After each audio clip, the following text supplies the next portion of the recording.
Então vamos lá. Sutura meniscal ou menissectomia. Vamos entender que são procedimentos cirúrgicos diferentes.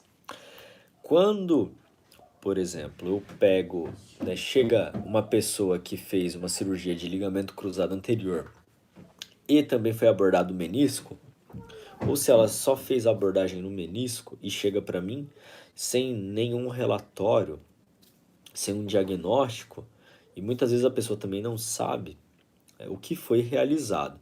Porque na hora que o fisioterapeuta, o médico olha, qualquer pessoa olha o joelho e vê as cicatrizes, você não sabe o que foi realizado. Por quê?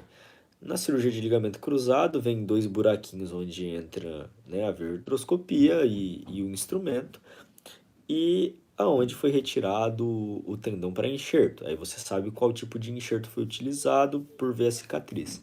Mas quando você não sabe o que foi realizado dentro da articulação, se uma menissectomia ou uma sutura.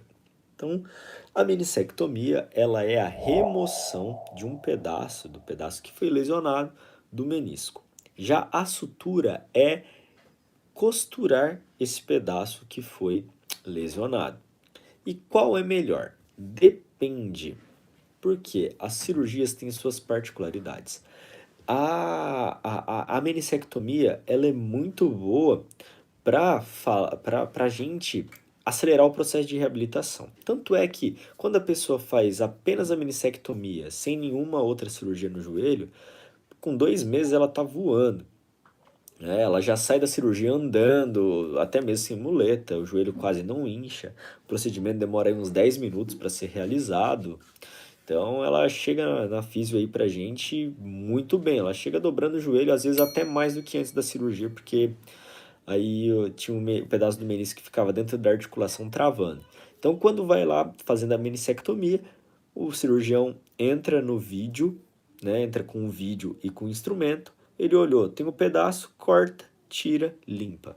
Acabou, fecha de novo. Agora a sutura é diferente. E as suturas têm alguns cuidados maiores com tipos de lesões de menisco diferentes. Porque a gente tem uma classificação de lesão de menisco que, por exemplo, você que sofreu a lesão não precisa saber, mas o fisioterapeuta, ele precisa saber, né, que tipo de lesão. Se foi uma lesão radial, se foi uma lesão longitudinal, se foi uma lesão em alça de balde. Porque na sutura tem as particularidades, porque uma cirurgia radial, quando ela é suturada, ela tem que ficar aí pelo menos 6 semanas sem apoiar o pé no chão. E fica todo esse tempo sem apoiar o pé no chão justamente para não arrebentar a sutura.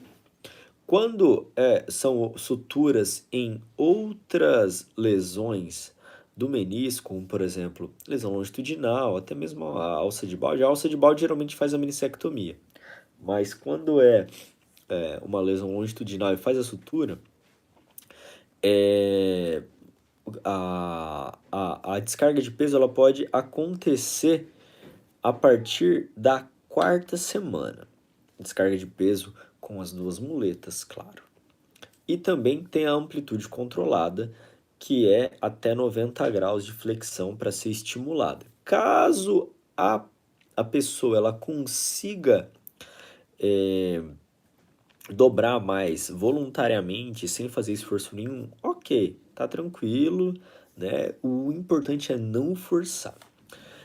Existe diferença no tempo de recuperação de uma sutura para uma menissectomia, tanto é que a sutura, para ficar, dependendo assim do padrão que a pessoa quer se recuperar a praticar esportes, de 4 a 6 meses até aí, né? 6 meses aí é um tempo bom de reabilitação para voltar a ter a mesma condição de antes da cirurgia, tá? Então, assim, tem as suas particularidades, seus cuidados. A menissectomia você não precisa ter esse cuidado de angulação de flexão e de descarga de peso. Já na sutura precisa. Então, via de regra aí, você não sabe qual lesão que aconteceu para ser suturado? 4 a 6 semanas sem pôr o pé no chão. Tá? A partir da quarta semana pode começar a fazer o contato do pé ao solo, né? E aí a gente vai evoluindo isso. Também não forçar o joelho para dobrar, porque isso pode arrebentar, principalmente se for uma lesão mais posterior do menisco, como eu vi ali que alguém perguntou de lesão de corno posterior. O que que acontece com o corno posterior do menisco quando o joelho flexiona? A gente tem aqui, ó, na biomecânica do joelho, o fêmur e a tíbia. Na tíbia é onde os meniscos ficam fixados. A gente tem um menisco medial, que ele tem um formato de C, e o menisco lateral, que ele tem um formato de O. Então, o menisco medial ele é menos móvel, por isso as chances dele ser lesionado são mais altas. O menisco lateral ele é cerca de 5 vezes mais móvel que o menisco medial. Então, durante o movimento, eles também têm pequenos movimentos. E aí, quando o joelho dobra, o fêmur vai deslizar, o que que acontece? O nosso joelho ele não dobra assim, né? Ele dobra fazendo isso daqui, ó, arrastando, deslizando. E os meniscos também têm essa função de auxiliar nesse ajuste. Quando a gente dobra o joelho, o fêmur ele vai rolar para frente, ó, ele rolou para frente e desliza para trás. Na hora que ele desliza para trás, ele comprime o corno posterior do menisco. Então, se a lesão do menisco é mais posterior, a gente tem que evitar essa flexão para não soltar essa sutura, tá? E também, é, acho que era isso. Eu perdi um pouco a linha do raciocínio sobre isso daí. Mas, via de regra, é evitar flexão acima de 90 graus, porque a pressão na região posterior, no corno posterior do menisco, ela vai ser maior, tá? Existe aí a preferência, hoje em dia, de sutura, justamente porque o Husky tinha até comentado ali algo que eu vi passando, sobre que o problema da meniscectomia no futuro é a artrose. E é exatamente isso. Quanto mais a gente preserva o menisco, a gente diminui o, esse risco de desenvolvimento da artrose. Na verdade, a gente deixa essa artrose, né, a gente posterga o aparecimento dessa artrose.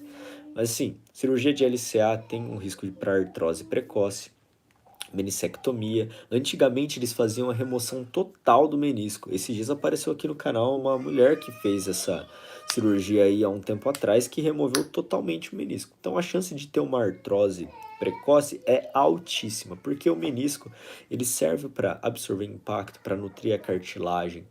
Ele é extremamente importante para dar estabilidade para o joelho também. Então, perder um pedaço do menisco não é desejado. Então, hoje em dia, tem se optado pelas suturas, por mais que a reabilitação seja um pouco maior.